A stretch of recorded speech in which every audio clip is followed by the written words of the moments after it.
dannu wantonni baay'een gara keenya dhufuu danda'u. Achuma sadi kudha jaarratti akkas jedhe. Amma immoo warri Waaqayyoon sodaatan wal wajjin otoo dubbatanii Waaqayyo isaan dhaggeeffata. Waan isaan dubbatan hin dhagaye. Macaafni seeraa waa'ee warra isa sodaatanii fi warra maqaa isaaf ulfina kennaniif fuula isaa duratti caafamedha. እግዚአብሔርን የሚፈሩት እግዚአብሔር ሰማቸው። warri Waaqayyoon dhaggeessifatan bara rakkinaatti iyyatanii iyyata isaanii kan Waaqayyo dhaga'u warra akkamiiti yoo jettan warra Waaqayyoon sodaatan. Iddoo ammaatti maal jedhaa? Waaqayyo warri sodaatan wal wajjin dubbatanii Waaqayyoon dhageessifatan. Sirriitu badhaa.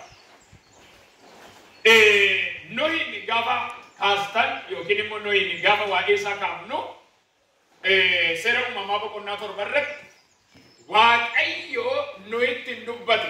Nohi immoo Waaqayyoon dhaga'e. እግዚአብሔር ለኖህ ተናገረው፣ ኖህ ደግሞ እግዚአብሔርን ሰማ። Waaqayyo dhufee maal jedheeni? Barri fuuldura keessan jiru kun bara badisaati. Kanaafuu bidiruu ta'u tolfadhu jedhe. Bidiruu akkamii? Ni dubbatan? Bidiruu ta'u. Waa tokkoon sinitti maali? Mana Waaqayyoo keessa deddeebi'uun keessan galaa boru waa sirreeffachuu akka sinii ta'e bara. Boru akka waan ooluu dandeessan bara. Kanaaf mana Waaqayyootti gaafa deddeebinu inni guddaan Waaqayyoon sodaachuu fi Waaqayyoon dhaga'u. Yoo Waaqayyoon sodaatte malee Waaqayyoon hin dhageessu. Namni Waaqayyoon dhaga'u immoo jireenya gaarii jiraata. Baay'ee isaan ibsu Daawit dubbachaa ture. Kanaafuu warra Waaqayyoon sodaatan Waaqayyo maal godhe? Isaan dhaga'e. Dhaga'ee immoo dhiibne hin deebiseef jedha. Argitanii? Bara jiraattanitti dargaggoota haadholii abbooliin Waaqayyoon sodaattu taanaan waan Waaqayyo isiniin jedhu dhageessu iddoo hundumaa. Waaqayyoon dhaga'uun jireenya. Waaqayyoon dhaga'uun ulfina. Waaqayyoon dhaga'uun milkaa'insa. Waaqayyoon dhaga'uun galma nama geessisa. Dhaloonni Waaqayyoon dhaga'an hin guddatu. Saamu'eelin amma yoo argitan macaafa Saamu'eel isa duraatti Saamu'eel gaafa dhalatee kaasee mucaa daa'imatu iddoo saanduqa kakuu Waaqayyoo ciise Waaqayyoon dhaga'a. Waaqayyo badeerra jira sabni kun biyyi kun badeerra jira jennaan achuma ciisee mucaan daa'imummaatti gurri isaa Waaqayyoon dhaga'a. Bara keessatti warra Waaqayyoon dhageessifatanii fi warra Waaqayyoon dhaga'an nu dhoowwate Waaqayyo. Ameen. Nagaama. Nagaama roonifi. Timimee nama sirraa Waaqayyo jedhaani. Waaqayyo. Nama Waaqayyoon dhaga'uu fi nama Waaqayyoon dhageessifatu sin dhoowwate jedhe. Nama Waaqayyoon dhageessifatu sin dhoowwate. Ameen ameen. Ameen. Kanaaf Nohi ooletti sinii deebi'e Nohi Waaqayyoon duratti Waaqayyoon hin dhagaatu. Nohiin immoo Waaqayyo guyyaan fuullee keessa jiru kun guyyaa hamaadha. Kanaafuu muka ta'urraa markaba soofii tolchii jedhe. Haa ta'u malee boqonnaa jaarratti namni jallaa, namni hamaa, namni gidiraa hojjetee otoo jiru Nohi garuu Waaqayyoon sodaatee Waaqayyoof jiraata. Nohi nama miti bineensa oolche. Nagama. Waraabessa amma seenariyaattan kun bara sanarraa hafee jiraate, leenci bara sanarraa hafee jiraate, bineensonni nama miidhuu danda'an hundumtuu sana keessatti namanii jiraatan waan sirriitti ishii kana dhagaa ijoo isaarra turuun barbaadu waan ta'eef. Waaqayyoon sodaatee Nohi Waaqayyoon gaafa eegu namni akka barbaadee jiraata ture. Waan isaan keessa jiraatan sana garuu Nohitti homaan fakkaanne. Sababbiin isaa Nohi Waaqayyo isa waameera waan ta'eef boruu isaa waan beekuuf Nohi gara isaanis hin dhaggeeffanne gara isaanis hin ilaalle. Haa ta'u malee roobni guddaan roobee bishaan bal'isaa sun gaafa lafa dhaalu Waaqni bidiruu keetti gosuma gosaan ol naqee. Ani waan baay'ee na ajaa'ibu dhaggeeffadha. Warri Waaqayyoon sodaatan waliin nyaatan. Warri Waaqayyoon sodaatan waliin dhiiban. Mee amma waa tokkoon sadii kaasa dhaggeeffadha sirriitti. Bidiruu Nohi keessaa qomoon isaa galeera yookiin immoo isaan galaniiru warri obbolaasaati firoonni isaa galaniiru. Haa ta'u malee waa'ee bineensotaa totoon sinii darbe waraabessa achi keessa jira, leenca achi keessa jira, jawween achi keessa jira, sa'a isaa jennu, re'ee isaa jennu, hoolaa isaa jennu. Ammi kun qomoodhaan bidiruu Nohitti nam'aniitu kan nama dhibu keessa waliin nyaanne isaa. Nagama. Biyya kan akka miidhe. Horii fi waraabessi wajjin oolu. Horiin biyya kan hin jiru. Hoolaa fi qeerransi wajjin oolu. Qeerransas hin beektan yaa Waaqa waan isaan beekan hin fidan ergi. Jaldeessis biyya kan hin jiru. Sardiida fi hoolaan wal bira ni oolu. Hin oolamne maaliif? Diina waliif. Sardinni yookiin wangoon nyaachuu waan barbaaduuf hoolaan immoo nyaata burreettee baqata. Barannoodhii markaba isaatti galan hundumti isaanii yoo danda'an walirra rafuu, yoo danda'an walitti hirkatu, yoo danda'an walitti bu'uu yookiin immoo walitti hirkachuu danda'u, wal dhiibuu danda'u. Baay'ina irraa kan ka'e malee tokkoon isaanii ilkaan walitti banuu hin dandeenye. Kanaaf amma Daawit kan jedhu ibidda seenanii ibiddi gubuu didennaan ni jedhu ibidda humna dhabee miti yookiin immoo ibiddi naman gubuu miti. Otoo caalaa fiddanii keessa galchitanii daaraa godhee baasa.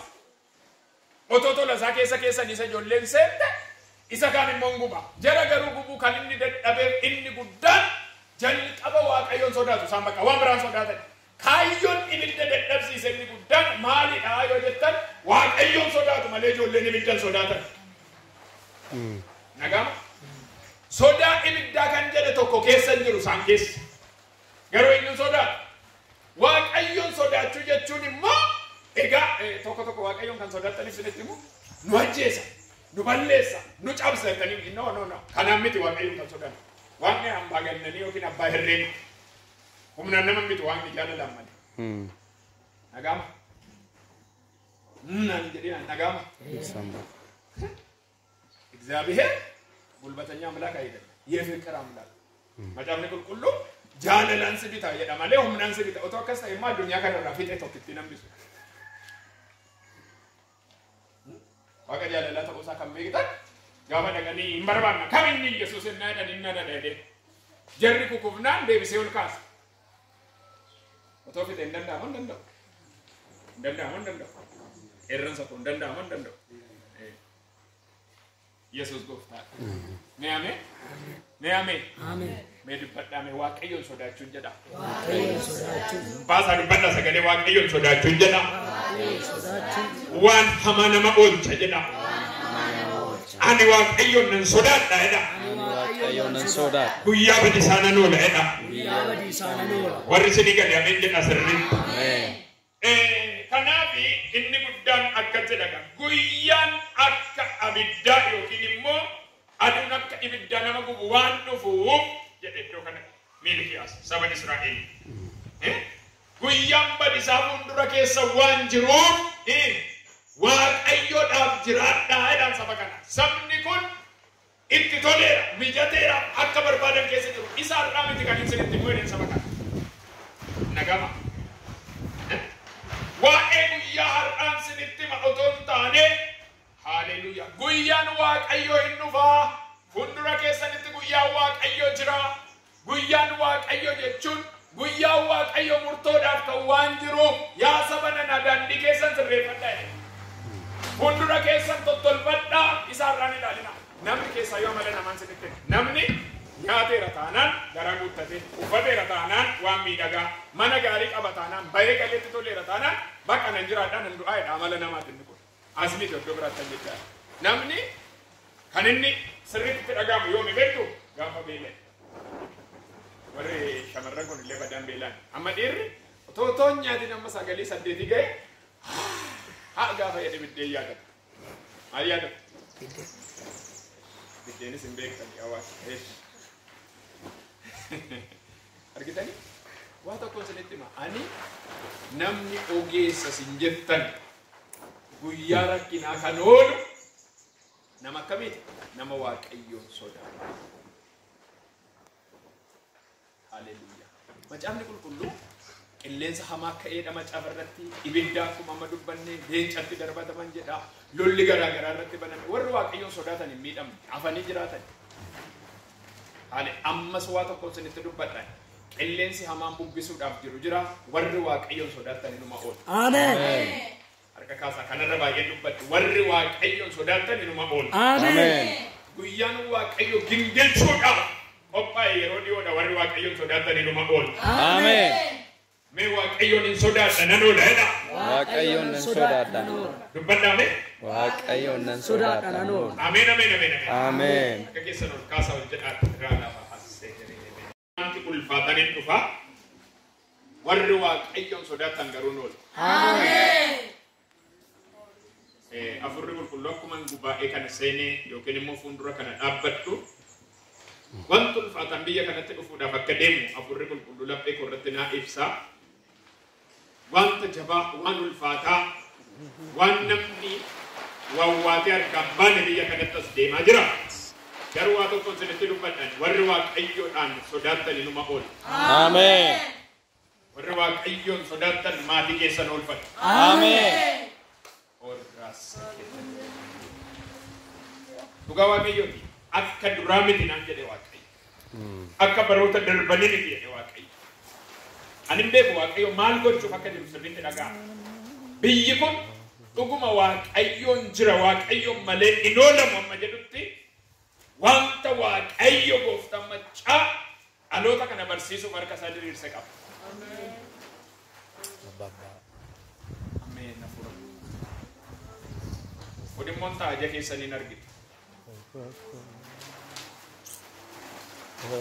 Waaqayyo lola gaafa lolu matareeyyeesiin xamadu asumaan waan ittiin qabu qaba waaqayyo. Akka keessan ol kaasaa.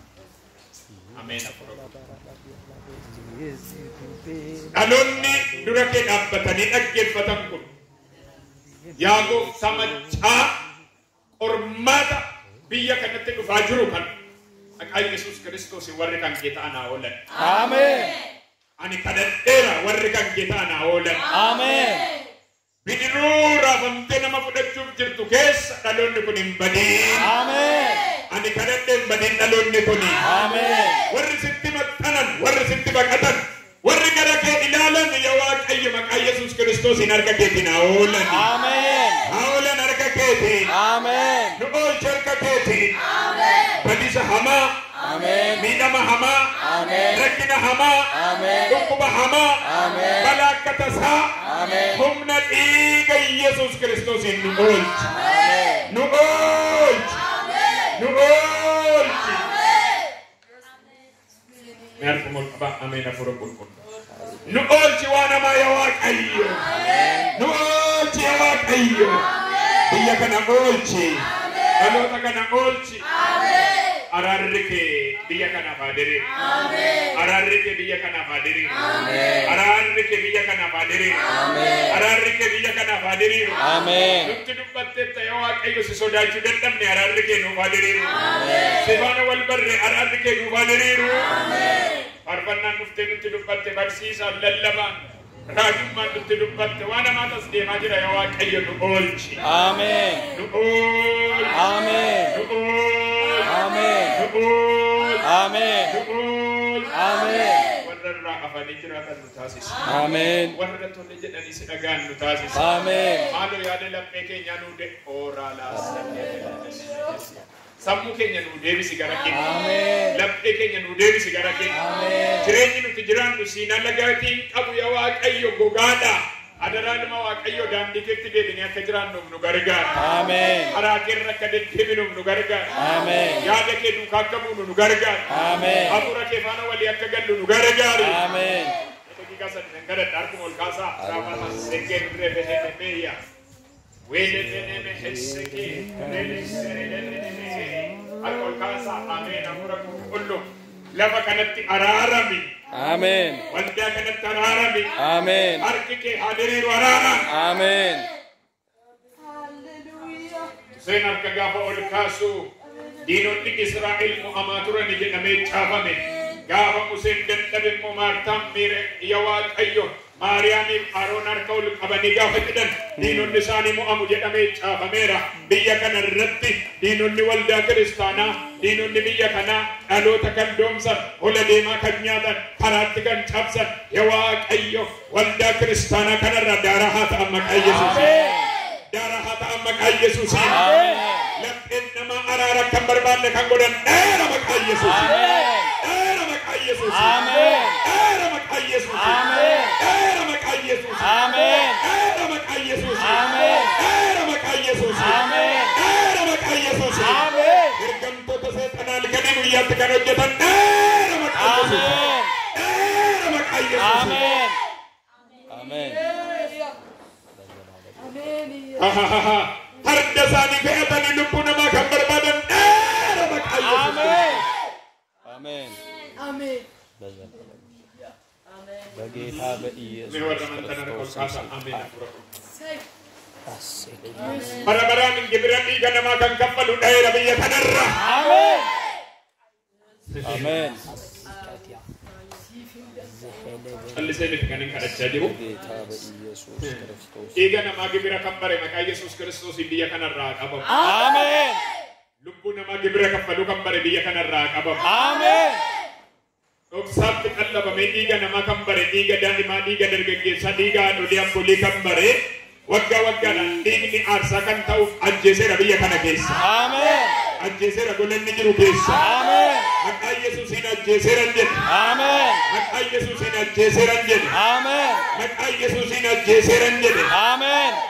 Bitanii wagga waggaan gooliin akka ta'u, dhiphinni akka ta'u, rakkinni akka ta'u, namni akka waaqafaan hin jiraanne kan godhan waldaa kiristaanaa oolchuudhaaf ibaarrattoonni biyya kana irratti hojjette maqaa Yesuusiin diigeera. Ameen. Hundensani hagogu maqaa Yesuus. Amen.